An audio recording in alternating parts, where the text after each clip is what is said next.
SPI, ORI, KPBI, KSBSI, Serikat Petani Indonesia, Serikat Nelayan, Forum Guru Honorer, pekerja rumah tangga, dan elemen masyarakat miskin kota.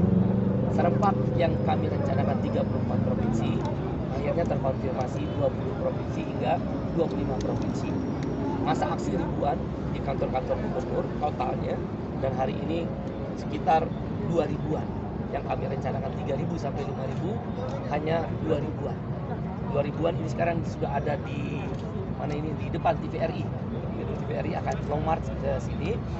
Aksi ini meminta, kenapa ke DPR? Karena meminta DPR jangan hanya berhenti di retorika mulut yang disampaikan melalui media. Kami minta kesungguhan DPR membentuk panja atau pansus BBM.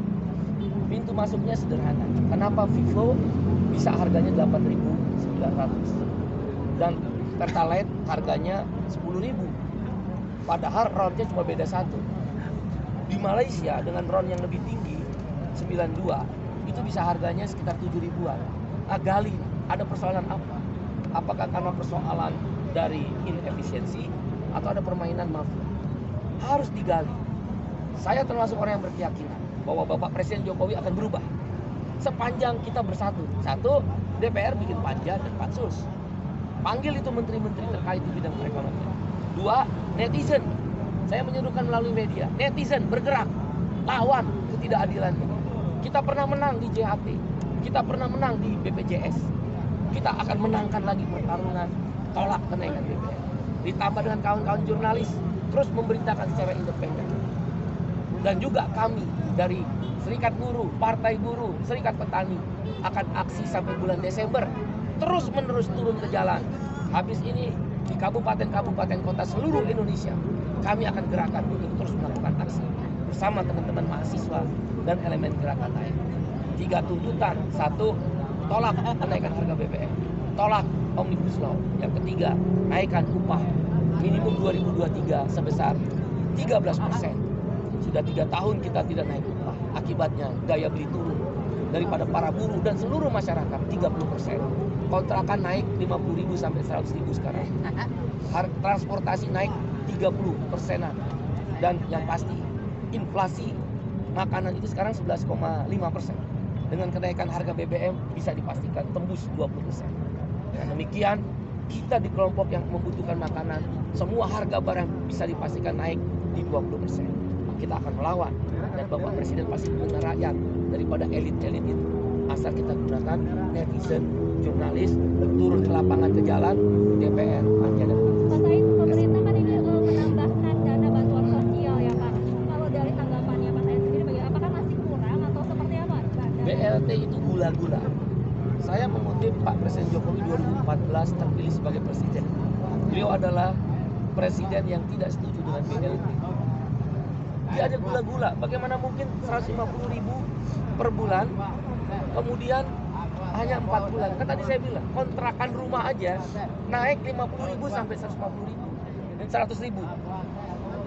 Buruh, petani itu masyarakat urban, dia pasti ngontrak. Apalagi itu dibatasi untuk yang bergaji 3,5 juta ke bawah. BLT hanya gula-gula. Hentikan BLT. Yang harus dilakukan oleh pemerintah dan bersama DPR, turunkan harga BBM kembali seperti semula. Yang kedua, pastikan upah 2023 ada kenaikan, sehingga kita harapkan purchasing atau daya beli itu meningkat. Dan kalau purchasing atau daya beli itu menurun 30%, konsumsi turun berarti pertumbuhan ekonomi nggak akan terkejar 5%. Tidak mungkin, itu ilmu ekonomi yang paling sederhana. Jadi BLT tidak ada manfaat, hentikan, kembalikan ke harga BBM semula. Saya harapannya akan berharap bisa bertemu dengan siapa Pak? Kami di sini tidak berharap bertemu dengan siapapun. Kami sudah melakukan komunikasi agar mereka keluar dari pimpinan DPR atau komisi terkait ESDM untuk menyatakan mereka akan membentuk pansus atau panja BBM. Kali ini kita lawan, karena sudah terlalu sering kenaikan BBM itu kita biarkan. Sekarang di tengah pandemi COVID dan ancaman PHK, saya udah dengar 2 perusahaan di Bekasi akan mem-PHK. Betul, solar mereka sudah solar industri keekonomian. Tapi kan ada bis karyawan naik harganya. Ada logistik, naik harganya truk-truk. Gaji karyawan naik, tunjangan transportasi di perusahaan naik. Mereka bilang, Pak Iqbal, kami nggak sanggup, efisiensi PHK bisa 20%. Itu yang kita lawan. Kali ini kita lawan. Kita pernah menang di JHT. Karena saya berkeyakinan, kami berkeyakinan, Bapak Presiden Jokowi akan dengar suara rakyat. Kalau rakyat melawan terus, melawan elit-elit yang hanya memberikan sesuatu yang dari sisi anggaran, tidak memberikan pandangan dari sisi kesejahteraan. Pak, tapi katanya apa sih dari pemerintah bilangnya subsidi itu dinikmati oleh kalangan menengah ke atas, Pak, jadi harus dikurangi. Saran saya, kalau memang subsidi adalah dinikmati kalangan menengah atas, Ibu Menteri Keuangan duduk di SPBU dari jam 7 pagi sampai jam 7 malam. Biar dia lihat siapa itu yang ngisi Pertalite dan solar bersubsidi. Orang kaya itu nggak mungkin dia pakai Pertalite. Ada, tapi kecil. Yang orang kaya itu pakai Pertamax. Jangan berretorika, Ibu Menkyu, yang menyesatkan orang. 120 juta orang itu adalah pengguna sepeda motor dan angkutan umum. Iyalah, mereka lah yang menggunakan BBM bersubsidi. Kalau nggak teriak dong mereka. Kan orang-orang kelas menengah juga nggak ada yang teriak. Yang teriak itu siapa? Orang kelas bawah. Jangan berretorika mengadu domba antara orang kaya dan orang miskin. Itu sifat narsis yang bersifat demikian. Demikian. Makasih. Oke, Pak. Tadi saya telat, Pak. Boleh Pak disampaikan poin apa saja sih Pak yang akan disampaikan untuk hari ini Pak terkait dengan demonstrasi atau aksi unjuk rasa yang dilakukan?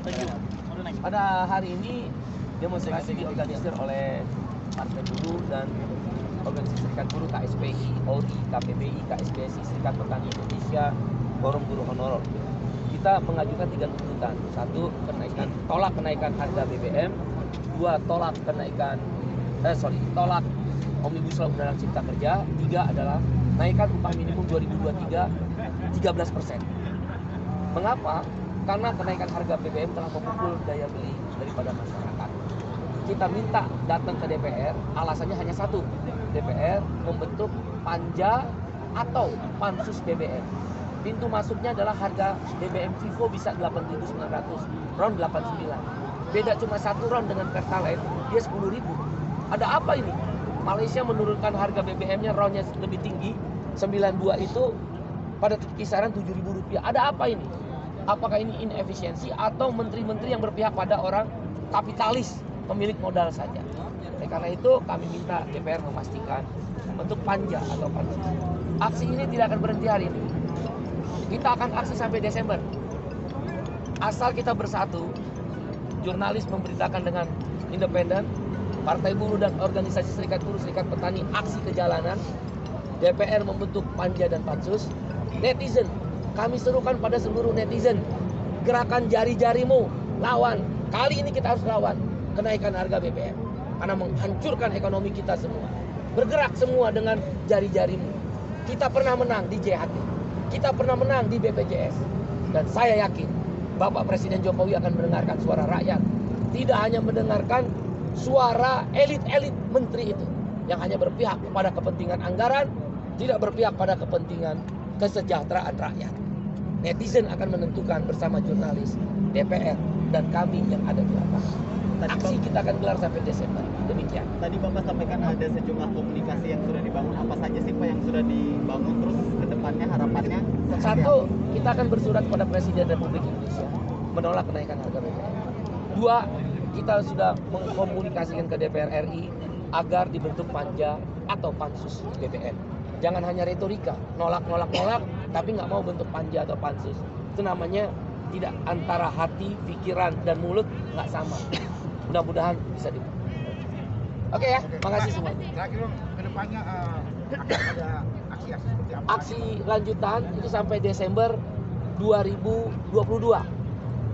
Habis ini aksi di tiap daerah meluas. Kabupaten kota meluas aksi-aksi. Dan tidak menutup kemungkinan kami melakukan mogok nasional di bulan November atau Desember. Demikian. Terima kasih. Mana yang lain?